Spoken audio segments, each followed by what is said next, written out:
Question आपके सामने दिया गया है कि नालंदा विश्वविद्यालय अध्ययन का महान केंद्र था, विशेषता के बौद्ध धर्म का। किसका याद रखिए, बौद्ध धर्म का ये महत्तम केंद्र है। इसका जो ऑप्शन आएगा यहाँ पर नंबर राइट आ जाएगा। क्लियर है ना। यहाँ पर आगे बढ़ते हैं, क्वेश्चन आपसे अगला पूछा गया है, कह रहे सिकंदर और पोरस की सेनाओं ने किस नदी के आमने सामने वाले तटों पर पड़ाव डाला हुआ था।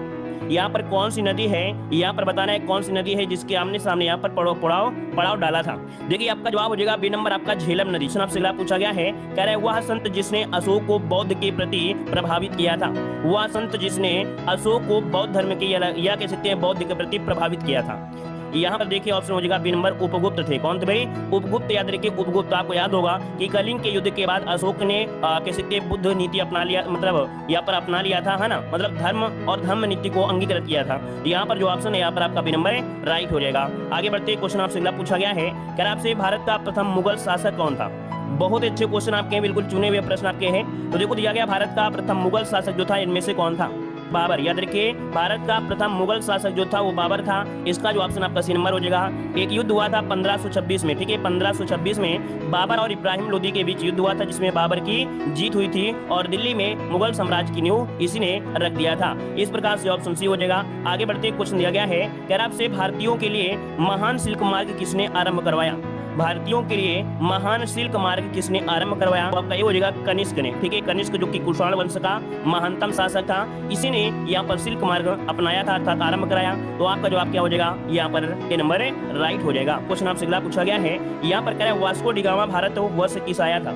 इसका ऑप्शन सी हो जाएगा 1498 ईस्वी। क्या 1498 ईस्वी को, जो कि 17 मई 1498 ईस्वी को भारत के पश्चिमी तट पर आपका स्थित जो आपका कालीकट है ना, वहां पर आया था और वहां पर जमोरी नामक एक हिंदू शासक था जिसने इसका स्वागत भी किया था। ऑप्शन आपका जिसका आ रहा है सी नंबर राइट हो जाएगा। चलिए आगे बढ़ते क्वेश्चन आपसे अगला पूछा गया है, कह रहा है मुगल सम्राट द्वारा नियुक्त बंगाल का अंतिम शासक कौन था। मुगल सम्राट द्वारा नियुक्त बंगाल का अंतिम शासक पूछा गया है। यहाँ पर 7 का ऑप्शन क्या बनेगा, तो देखिए भाई 7 का ऑप्शन जो है यहाँ पर बन जाएगा कौन सा, ए नंबर है सुजाउद्दीन मोहम्मद खां। कौन है, सुजाउद्दीन मोहम्मद खां। इसका जो ऑप्शन है यहाँ पर आपका जवाब ए नंबर राइट हो जाएगा, ठीक है ना। और याद रखिए बंगाल में स्वतंत्र राज्य का संस्थापक कौन था।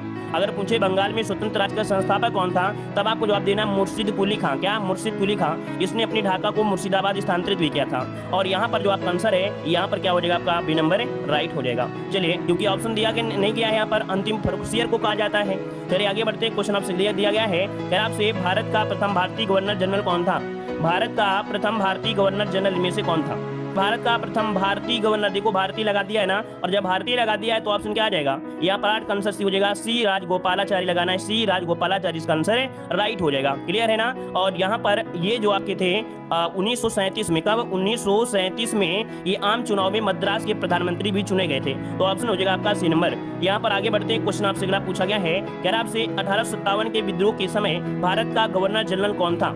1857 के समय विद्रोह, 1857 के विद्रोह के समय भारत का गवर्नर जनरल कौन था। देखिए 9 का ऑप्शन, और 9 का जो ऑप्शन बनेगा क्या हो जाएगा, यहाँ पर लॉर्ड कैनिंग, जिसका ऑप्शन है बिल्कुल राइट हो जाएगा। लॉर्ड कैनिंग भारत के गवर्नर जनरल थे, है ना। और यहाँ पर जो आंसर आपका है सी नंबर राइट हो जाएगा। यहाँ पर आगे बढ़ते क्वेश्चन आपसे अगला पूछा गया है, कह रहा है भारतीय राष्ट्रीय कांग्रेस की स्थापना कब हुई थी। यहाँ पर आपको सही कर लेना है, भारतीय राष्ट्रीय कांग्रेस की स्थापना किस वर्ष की गई थी, 10 दिसंबर में। तो 10 का ऑप्शन क्या बनेगा, 28 दिसंबर। डेट भी याद रखिए, कभी कभी डेट पूछ लेता है। तो 28 दिसंबर 1885, जो कि ऑप्शन कहां पर है आपका ए नंबर इसका राइट हो जाएगा। 1885 इसका आंसर राइट हो जाएगा। क्लियर है। कहां पर हुई थी, तो आपके मुंबई में। कहां पर, तो आपके जो गोलियारा टैंक आपका है गोकुल दास तेजपाल संस्कृत विश्वविद्यालय में हुई थी। अगर पूछे कि संस्थापक कौन थे, तो संस्थापक क्या बताना है, ए ओ होम। क्या बताना है, ए ओ होम बताना है। लेकिन यहाँ पर पूछे कि व्योमेश चंद्र बनर्जी कौन थे, तो आपकी इसकी अध्यक्षता व्योमेश चंद्र बनर्जी ने किया था। आगे बढ़िए क्वेश्चन आपसे अगला पूछा गया है, क्या आपसे निम्नलिखित में से कौन सा आग्नेय शैल नहीं है। कौन सा आग्नेय शैल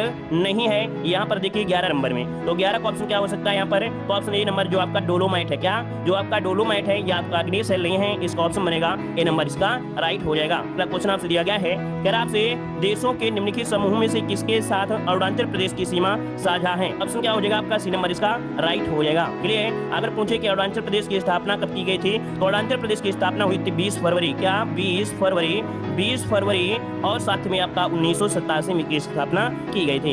यहाँ पर आगे बढ़ते क्वेश्चन आपसे अगला पूछा गया है, यार आपसे माजुली संसार का सबसे बड़ा द्वीप है, ये किस राज्य में स्थित है? तो ये आपके असम में है, याद रखिए कहाँ पर है, असम, जो कि ऑप्शन बी नंबर है राइट हो जाएगा। और यहीं पर आपके ब्रह्मपुत्र नदी में आपका सबसे छोटा वाला भी जो आपका द्वीप है वो भी विश्व का सबसे छोटा द्वीप भी यहीं पर है, आपका जो नदी द्वीप है। तो ऑप्शन क्या हो जाएगा आपका बी नंबर है राइट हो जाएगा। आगे बढ़ते क्वेश्चन आपसे अगला पूछा गया है कि भारत में बंजर भूमि का सबसे बड़ा हिस्सा किस राज्य का है?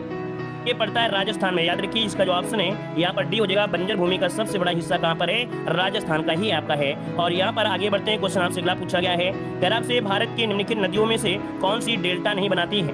भारत की निम्नलिखित नदियों में से कौन सी डेल्टा नहीं बनाती है? देखो गंगा, गोदावरी, महानदी तो बनाती हैं, लेकिन जो आपका ऑप्शन आ रहा है डी नंबर बिल्कुल सही है, ताप्ती नदी ये डेल्टा नहीं बनाती है। क्या पूछा गया है? यह कह रहा है भारत में जीएसटी लागू करने का सुझाव जो समिति दिया था वो किसने दिया था? 16 का ऑप्शन बी हो जाएगा, ये आपके विजय केलकर समिति है। कौन है? विजय केलकर समिति जो ऑप्शन है यहाँ पर आपका बी नंबर राइट हो जाएगा। क्लियर है ना? भारत में जीएसटी लागू करने का सुझाव इसी के द्वारा आपका किया गया था। और यहाँ पर आगे बढ़ते क्वेश्चन आपसे अगला पूछा गया है, क्या आपसे भारत में हरित क्रांति का जनक किसे माना जाता है? यहाँ पर एम.एस. स्वामीनाथन, क्योंकि भारत की बात किया है और भारत की बात किया है तो आपके एम.एस. स्वामीनाथन को कहा जाता है। क्लियर है? आगे बढ़िए क्वेश्चन आपसे अगला पूछा गया है, यहाँ पर दिया गया है इलाहाबाद बैंक का विलय किस बैंक में हुआ है? इलाहाबाद बैंक आज विलय हुआ है वो किस बैंक में हुआ? 18 का ऑप्शन बनेगा डी नंबर है इंडियन बैंक में हो गया है। किसमें? तो आपके इंडियन बैंक में इसका जो ऑप्शन आएगा वो आपका डी नंबर है राइट हो जाएगा। अगला पूछा गया है, यार आपसे प्रधानमंत्री गरीब कल्याण योजना की शुरुआत कब की गई थी? तो ऑप्शन सी हो जाएगा 25 मार्च 2020। 25 मार्च 2020 से यहाँ पर इसकी शुरुआत हुई थी और जिसका उद्देश्य था कि कोविड-19 से प्रभावित जो लोग हुए हैं उनको मदद की जाए, है ना? तो ऑप्शन क्या हो जाएगा यहाँ पर आपका सी नंबर राइट हो जाएगा। चलिए आगे बढ़ते हैं, क्वेश्चन आपसे अगला पूछा गया है, यहाँ पर कह रहे योजना आयोग के स्थान पर किस नए संस्थान का गठन किया गया है? तो ऑप्शन आपका ये नंबर है राइट हो जाएगा। आगे बढ़ते क्वेश्चन आपसे दिया गया है, कह रहा है इनमें से कौन सा विटामिन गर्मी में आसानी से नष्ट किया जा सकता है? ऑप्शन बी हो जाएगा जो एस्कॉर्बिक एसिड है। क्या है? एस्कॉर्बिक एसिड अर्थात जो विटामिन सी होता है ये अम्ल ऊर्जा और पानी में आसानी से नष्ट किया सकता है। ये जल में घुलनशील भी आपका होता है ना? फल खट्टी जैसे आपकी सब्जियां होती है उनमें आपका पाया जाता है। ठीक है, और आगे बढ़ते हैं, क्वेश्चन आपसे अगला पूछा गया है, कह रहा है रक्त के थक्के के निर्माण में किस एंजाइम का युक्तिकरण यहाँ पर जुड़ा होता है? इसका ऑप्शन बनेगा बी नंबर है, ये पेप्सिन होता है। कौन होता है? पेप्सिन रक्त का थक्का बनने में सहायता करता है। और पेप्सिन का निर्माण कहाँ होता है? तो पेप्सिन का निर्माण पेप्सी नोजल पर एक हाइड्रोजन क्लोराइड अम्ल की अभिक्रिया से यह आपका होता है। चलिए आगे बढ़िए, क्वेश्चन दिया गया है, यहाँ पर कह रहा है 1 ग्राम बर्फ को 0 डिग्री सेंटीग्रेड पूरी तरह गलाने के लिए कितने यांत्रिक ऊर्जा की आवश्यकता होती है? यहाँ पर सी हो जाएगा 336 जूल। कितना होता है? 336 जूल होता है।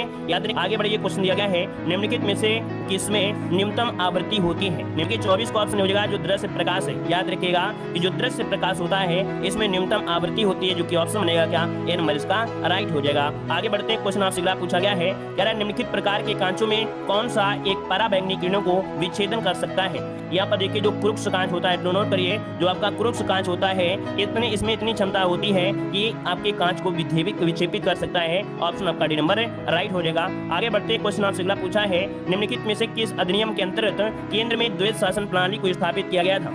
भारत शासन अधिनियम 1935 में, याद रखिए क्योंकि केंद्र में पूछा है। अगर यहाँ पर राज्य में होता तो राज्यों में तो आपका 1919 में हुआ था, लेकिन केंद्र में जो आपका हुआ था 1935 में लागू हुआ था और आपके राज्यों से यहाँ पर हटा दिया गया था, है ना? चलिए आगे बढ़ते हैं, क्वेश्चन आपसे अगला पूछा गया है, कह रहा है वर्ष 1946 में गठित अंतरिम सरकार में कार्यपालिका परिषद के उपसभापति कौन थे?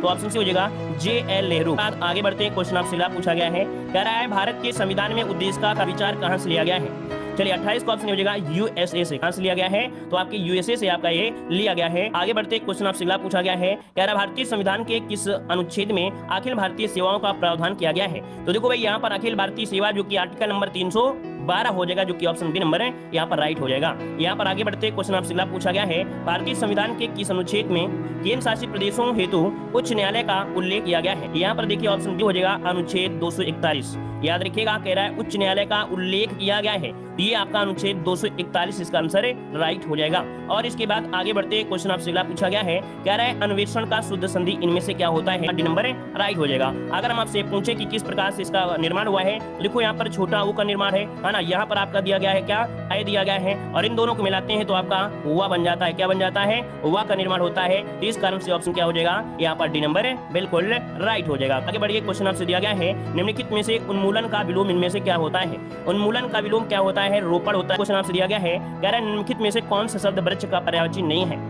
तरु होता है, यहाँ पर पादप होता है, साखी भी होता है, लेकिन विहग नहीं होता दोस्तों। यहाँ पर 33 नंबर आपका जो दिया गया है, यहाँ पर विहग बिल्कुल आपका आंसर है राइट हो जाएगा, विहग हो जाएगा। क्लियर है। आगे बढ़िए, क्वेश्चन आपसे दिया गया है कि उकाठ की हांडी बार बार नहीं चढ़ती है, मोहरे लोकोक्ति का सही अर्थ क्या हो जाएगा, 34 नंबर। यहाँ पर जवाब क्या हो जाएगा, तो छल कपट का व्यवहार हमेशा नहीं चलता है, छल कपट का व्यवहार हमेशा नहीं चलता है। तो ऑप्शन क्या बनेगा, बी नंबर राइट हो जाएगा। आगे बढ़ते हैं, क्वेश्चन दिया है जानने की इच्छा रखने वाले को क्या कहते हैं, जिज्ञासु। क्या बोलते हैं, जिज्ञासु बोलते हैं। इसका जो ऑप्शन है यहाँ पर आपका राइट आंसर हो जाएगा बी, जिज्ञासु हो जाएगा। आपका गया रोम किस देश की राजधानी है, यहाँ पर इटली, जो कि ऑप्शन क्या है, यहाँ पर बी नंबर राइट हो जाएगा, है ना। यहाँ पर जो आपका इटली, इसका राइट आंसर हो जाएगा। क्वेश्चन आपसे दिया गया है, कह रहा आपसे चीन की मुद्रा क्या है, क्या है, युआन की मुद्रा, या मतलब चीन की मुद्रा क्या है, युआन, याद रखिएगा, ठीक है ना। और वर्तमान में एक मुद्रा इन्होंने जारी किया है जिसे रनबनी मुद्रा कहते हैं। आगे बढ़ते हैं, क्वेश्चन आपसे अगला पूछा गया है, कह रहा आपसे भारत के पहले गवर्नर जनरल इनमें से कौन थे। पर कहोगे लॉर्ड विलियम बेंटिंग, क्योंकि यहाँ पर पूछा है गवर्नर जनरल पूछा है,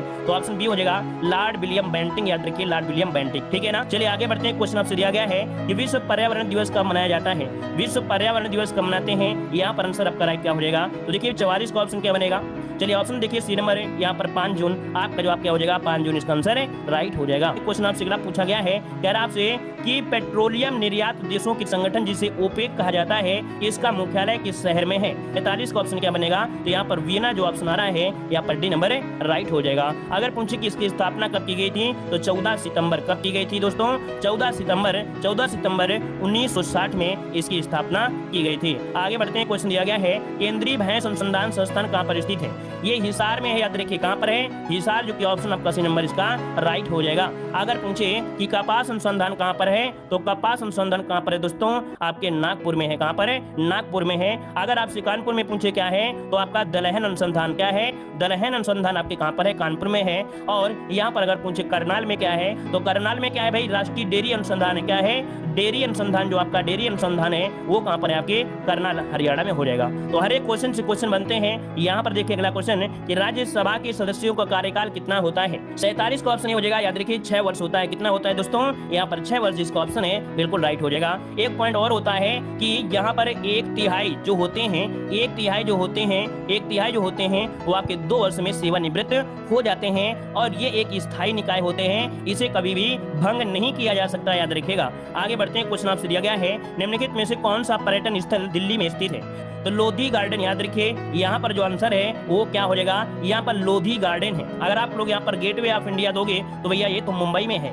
गेटवे ऑफ इंडिया कहाँ पर है, तो ये आपके मुंबई में है भाई, मुंबई में है, याद रखिए मुंबई में आपका होगा। तो लोधी गार्डन जो आपका है ये दिल्ली में है, याद रखिएगा। अगर पूछे जल महल कहाँ है तो क्या जवाब दोगे, अगर आपसे पूछे जल महल कहाँ है तो आपको जवाब देना है ये जयपुर में है दोस्तों। कहाँ पर है आपके, ये जयपुर में है। यहाँ पर आगे बढ़ते हैं, क्वेश्चन आपसे पूछा गया है कि अरविंद घोष द्वारा लिखी गई पुस्तक इनमें से कौन है। अरविंद घोष के द्वारा लिखी गई पुस्तक इनमें से कौन हो जाएगा, तो आपका जवाब इनमें से क्या होगा 49 में, यहाँ पर भी हो जाएगा गीता प्रबंधन। नोट करिएगा, ये अरविंद घोष द्वारा लिखी गई जो पुस्तक है वो आपकी गीता प्रबंधन है, जिसका ऑप्शन आ रहा है बी नंबर है, बिल्कुल राइट हो जाएगा। क्लियर है भाई। चलिए यहाँ पर यंग इंडिया किसकी है दोस्तों, बताइए यंग इंडिया किसकी है, बहुत बार पूछा गया यंग इंडिया किसकी है, यंग इंडिया किसकी है, जवाब दीजिए। यहाँ पर बताइए यंग इंडिया जो है वो आपकी किसके द्वारा लिखी गई पुस्तक, आपकी महात्मा गांधी के द्वारा, है ना, महात्मा गांधी के द्वारा हो जाएगा। और इसके बाद यहाँ पर India wins freedom, India wins freedom जो आपकी पूछी गई है, बहुत बार पूछी गई है, तो मौलाना आजाद के द्वारा लिखी गई है। ठीक है, चलिए आगे बढ़ते हैं। क्वेश्चन आपसे अगला पूछा गया है, कह रहा आपसे कौन सा नृत्य तमिलनाडु से संबंधित है,